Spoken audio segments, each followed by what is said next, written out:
yang menjadi dalil kan dikit-dikit itu dhaif hasan saja. Soya bukan, kan mesti soya bukan soal begini. Soya itu bukan. Kalau untuk berkaitan dengan rukun Islam dan iman dan kemudian ibadah mahdoh itu ya sholat waktu, zakat, fitrah dan mal, haji, umroh, hadisnya minimal hasan riwayat. Kemudian naik ke hasan, sahih riwayat, sahih tadi.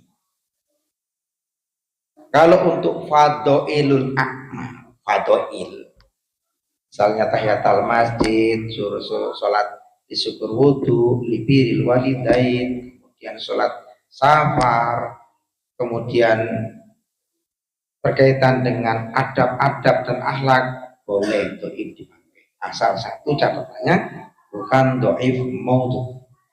Karena dhaif maudhu itu bisa jadi itu betul-betul bukan hadis. Tapi sebetulnya dulu ucapan tokoh-tokoh Islam, kemudian generasi 100 tahun berikutnya itu dianggap hadis. Karena begini, hadis itu sesuatu yang keluar dari Rasulullah berupa satu, qauliyah ucapannya, qauliyah ucapan.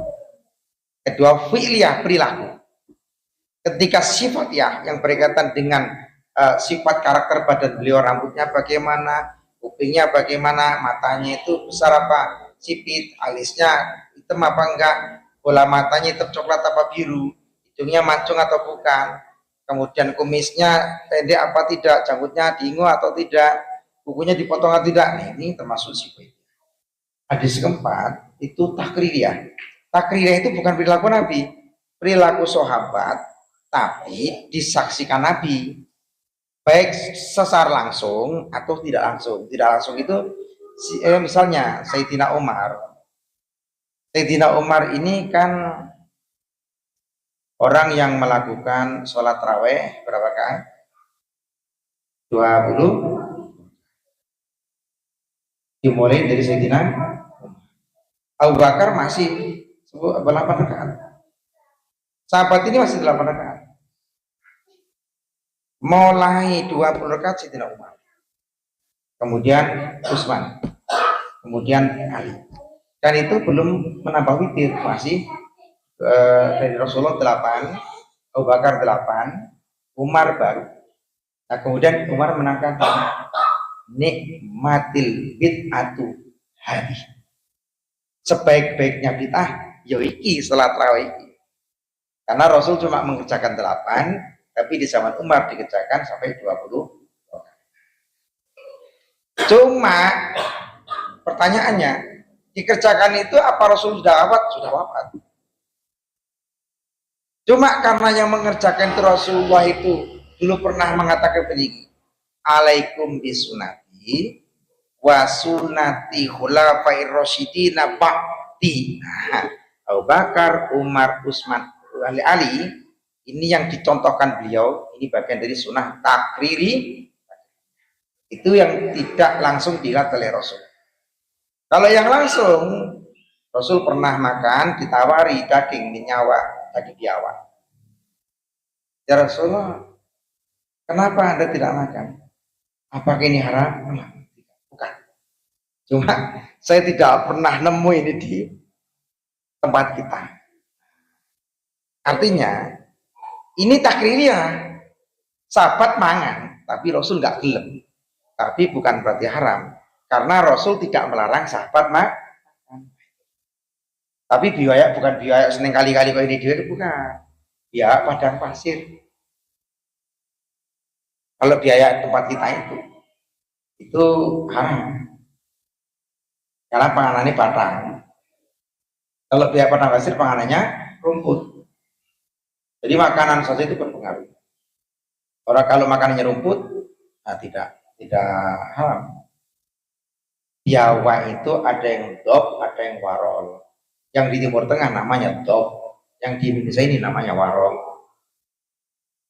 Kalau yang dob, tadi yang secara takririah boleh. Bahkan dagingnya menjadi obat. Nanti di Tibun Nabawi diajarkan. Di Tibun Nabawi itu nanti semua jenis makanan apa yang boleh dikonsumsi menjadi obat. Termasuk dokter tadi bahwa itu kalau dimakan, dipanggang, setelah air minyaknya keluar, masih kering-kering dagingnya, tapi dipanggang kalau digoreng, kemudian dimakan, itu di situ yukawi kuatal jima. Nah, di situ tulisannya bisa menguatkan menggauli istrinya. Itu artinya di dop itu, tapi sengapal yang gue tok dia nih nggak apa. Biasanya kan neng calana digoleki ngopo gunane top digoleki. Nanti di kitab Tibu Nabawi itu ada terong. Kegunaan terong apa? Jadi usia 40 ke atas banyak-banyak makan terong. Orang kalau makan terong dijamin nggak stroke gitu. Karena terong bahasa zaman kan Nabi namanya batinjan. Khasiatnya melunakkan saraf, menurunkan tegangan pikiran. Khasiatnya terong jangan main-main. Kelihatannya sepele, walaupun mungkin tidak populer terong, tapi orang kalau makan terong, saraf-sarafnya akan lunak. Yang tegang-tegang akan normal kembali. Yang emosian akan turun. Yang jelas terong mengobati hipertensi. Terong. Nanti juga akan dibahas di Tibu Nabawi itu tidak boleh mencampurkan makanan laut dengan makanan darat. Misalnya, sampean goreng ikan laut sama telur, ini nggak boleh. Ini sumber penyakit di sini. Ini karsinogenik. Ini merusak zat dalam tubuh. Jadi kalau di Tibu Nabawi itu di dalam tubuh kita ini ada 4 zat titipan Gusti Allah kepada tubuh yang berfungsi sebagai kekuatan tubuh. Satu antibodi. Jadi antibodi ini kita ini kalau cuma kebret paku meleret nggak usah diobati, tahu besok udah kering sendiri, tahu udah hilang. Kedua antibiotik. Kita ini padahal tiap hari kan makan semprotan, sayur semprotan, kacang semprotan, apa yang tapi ya biasa-biasa saja kan. Nah, karena di dalam tubuh kita ada namanya antibiotik. Ketiga anti karsinogenik. Jadi kita ini makan bakar-bakar, semua yang dibakar, mau sate, mau ayam, roti, ikan yang dibakar itu, ireng-ireng itu namanya zat karsinogenik. Itu penyebab kanker, termasuk kanker nasofaring, kanker darah, kanker otak, itu penyebabnya. Nah, tapi karena di tubuh kita ini masih ada zat anti karsinogenik, itu netral setelah dimakan. Keempat, zat antioksidan. Antioksidan ini kita mengaku di jalan banyak debu, banyak polusi, banyak asap. Itu sebetulnya oksidasi. Itu terjadinya oksidasi dari polusi udara. Terhirup pada kita masuk ke paru-paru. Tapi kok nggak apa-apa? Karena tubuh kita di dalamnya ada zat antioksidan. Udah ya dokter kalau udah begini. Ketika mengatakan Alhamdulillah siapa seorang hamba. Ya Rabbi ya Tuhanku, ya Rabbi ya Tuhanku. Wala maka berfirman Allah subhanahu labaika amti, labaika iya. Ya, ku penuhi panggilanmu abdi ya hambaku. Sal mintalah engkau, tukto pasti diberi engkau, maka diberi engkau. Sal mintalah engkau, tukto maka diberi engkau. Jadi kalau Anda malam hari ini sesuai dengan hadis yang dikatakan Rasul, contohnya kalau doa jangan nyebut ya Allah ya Allah, ya Robbi ya Robbi. Ini kalau sesuai ini loh, ya Robbi ya Tuhanku ya Tuhan. Kenapa? Perhatikan baik-baik. Kalau nyebut Allah, Yahudi, Nasrani Timur Tengah, semua sama-sama nyebut ya Allah, sama. Ya Allah, ya Allah. Tapi kalau sudah nyebut ya Robbi, ini tidak semua agama nyebut ya Robbi, karena ya Tuhan. Kenapa? Allah itu bahasa Arabnya memang namanya tuh Tuhan. Orang Timur Tengah itu ya ilahana, sama, ya Tuhan kami. Nah, kalau orang Islam ya Robba, nah, orang Islam lebih cenderung menyebut dengan ya Rob,